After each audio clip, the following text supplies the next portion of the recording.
Hello, আসসালামু আলাইকুম ওয়া রাহমাতুল্লাহি ওয়া বারাকাতু। বাংলাদেশ থেকে পুলিশ বলতেছিলাম। কে বলতেছেন? হ্যালো হ্যালো হ্যালো, কথা বলেন না কেন? আরে ভাই কথা বলেন। আমি পুলিশ বলতেছি বাংলাদেশ থেকে, বলেন কিছু। আরে ওয়ালাইকুম আসসালাম ওয়া রাহমাতুল্লাহি ওয়া বারাকাতু। দাদা দাদা, আমি আমি আমি হাসিনা বলতেছি, শেখ হাসিনা, দুবাই থেকে।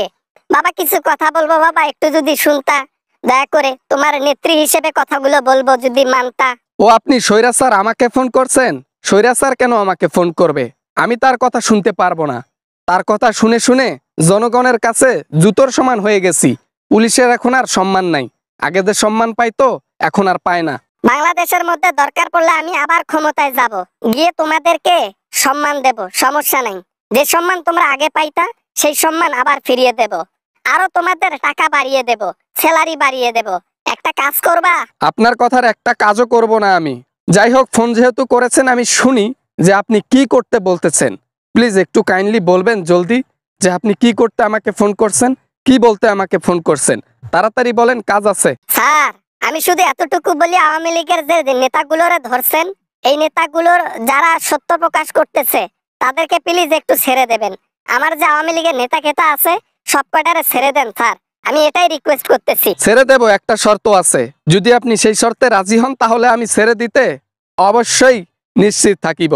আপনি বাংলাদেশে আসেন, এসে প্রত্যেকটা বাড়িতে বাড়িতে যাবেন জনগণের, গিয়ে এক চামচ করে গু খাবেন, পারবেন হলে বলেন। উয়াহ, থু থু থু, ওই কি বলে রে এগুলা, রে কি বলে এগুলা? স্যার আপনি এগুলা কি বলতেছেন? এগুলা কি বলতেছেন? মানুষের গু কি মানুষ খাইতে পারে? উয়াহ, থু থু থু থু থু থু থু।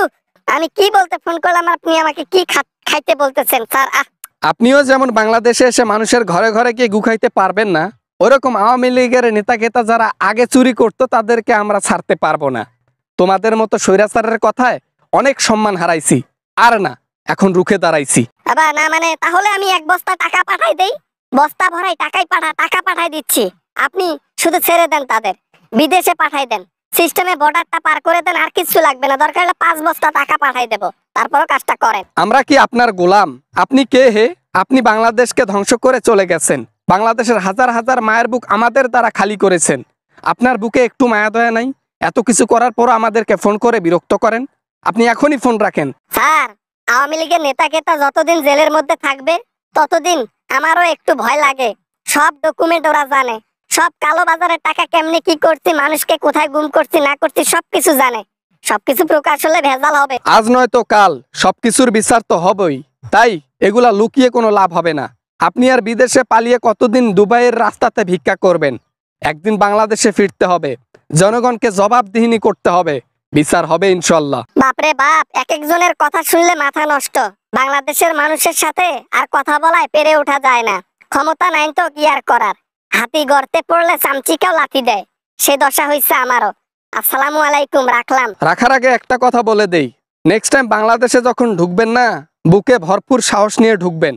কারণ আপনার পিছনে লম্বা একটা অজরা বাস দেবে জনগণ, সেইটা তুলানোর দায়িত্ব থাকবে আমরাই যেমন জনগণকে কষ্ট দিয়েছি, সে সম্মান আপনার পিছনে বাস দিয়ে সে সম্মান আবার ফিরিয়ে আনবো। আর আপনাকে বাস দিয়ে স্মৃতিসৌধর আগালের মধ্যে দাঁড় করাই পুরো বাংলাদেশের মানুষকে দেখাবো ইনশাল্লাহ। হ্যালো বন্ধুরা, আশা করি সবাই ভালো আছেন। আমিও অনেক ভালো আছি। ভিডিওটা কেমন লাগছে তা কমেন্ট করে জানাবেন। ভিডিও ভালো লাগলে অবশ্যই একটা লাইক করবেন, আর চ্যানেলে নতুন হয়ে থাকলে অবশ্যই চ্যানেলটি সাবস্ক্রাইব করবেন। দেখা হবে এরকম মজার ভিডিও নিয়ে আবারও আপনাদের সঙ্গে। সবাই ভালো থাকবেন, সবাই সুস্থ থাকবেন। আল্লাহ হাফেজ।